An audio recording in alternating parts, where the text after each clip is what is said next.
My name is Bridget Jensen, and in 2015, I started Better Bedtime to help families who are struggling with sleep. A couple years earlier, I had a baby and I found there was no help available, and I was so frustrated and desperate and not sure what to do next. Over these years, working with families in their homes, online with them, and just really learning what makes all the difference with sleep, I've really narrowed it down to a few key things.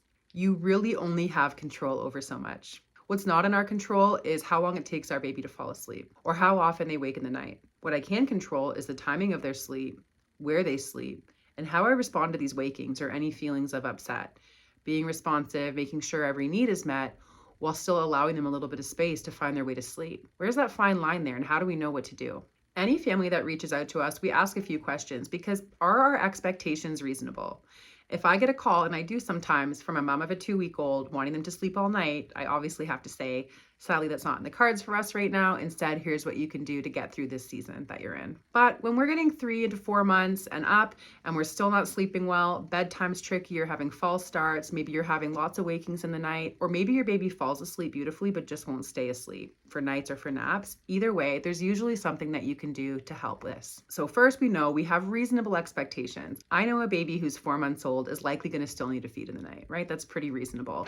But do they need 4 feeds in the night? Depends on their weight, right? We'd have to take a look and see. But let's assume your baby is following their growth curve, they're over 14 weeks, and you're interested in making some changes. Let's really harness onto what is within our control, which is our timing, our lead up to sleep, that routine and that environment that our baby's in, and that response. And each of these things has a few layers to them. Timing alone is a big deal, and we want to make sure that we're letting our baby go to bed at a time where they're not overtired and they're ready to find sleep. So early cues would be sort of staring into space, red eyebrows, red around the eyes, glazed over eyes, arching the back a little bit, stiff arms. We need to get them ready for bed at that time. We don't really want to delay. Late cues are crying, fussing, really intense. Of course, we still have to get them to bed, but now it's going to be a little bit trickier. So don't be afraid to be flexible with your timing, whether it's moving bedtime up a little bit or a nap up a little bit. And don't feel like you need to be rigid on times because you saw a chart that had a suggestion. It's probably more of a suggestion because we don't want to be rigid on that. We really want to go baby led with these cues. The other piece is the lead up to sleep. We want a wake window to be just that, wide awake the whole time, because we want a high sleep drive so that they'll fall asleep hopefully pretty quickly and maybe stay asleep, right?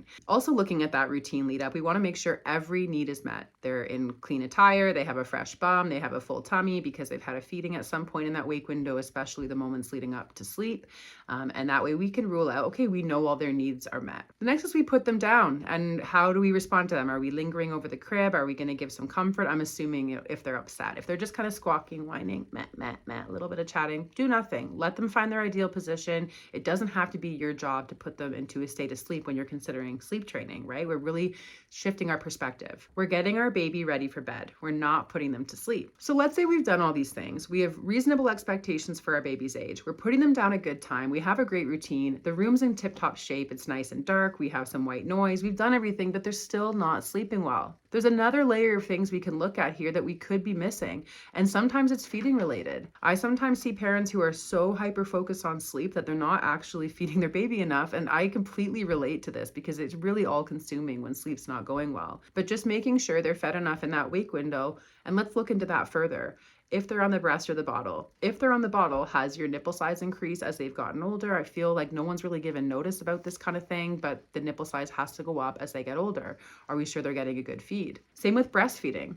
Lactation consultants are not only for the newborn period, they are an absolute godsend for all the months that you're breastfeeding or years that you're breastfeeding. So if you have any hint of a doubt that breastfeeding's not going so well or they're not really having a good feed, maybe they're doing more sip and snoozing, don't be afraid to reach out to your local lactation consultant. We can always help you find one as well if you're not sure what that looks like. Are we having accidental micro naps going on? So again, thinking about that wake window period, are they falling asleep on the breast or the bottle for a minute?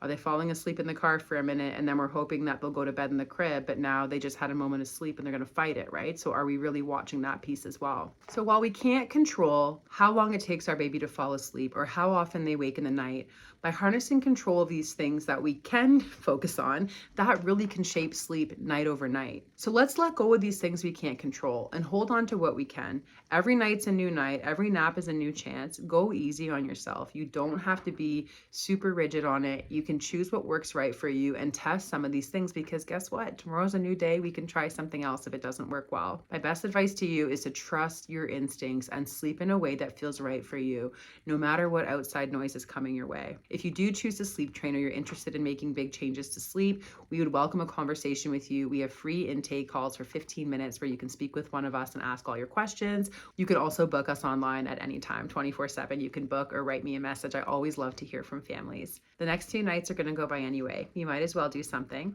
Choose Better Bedtime.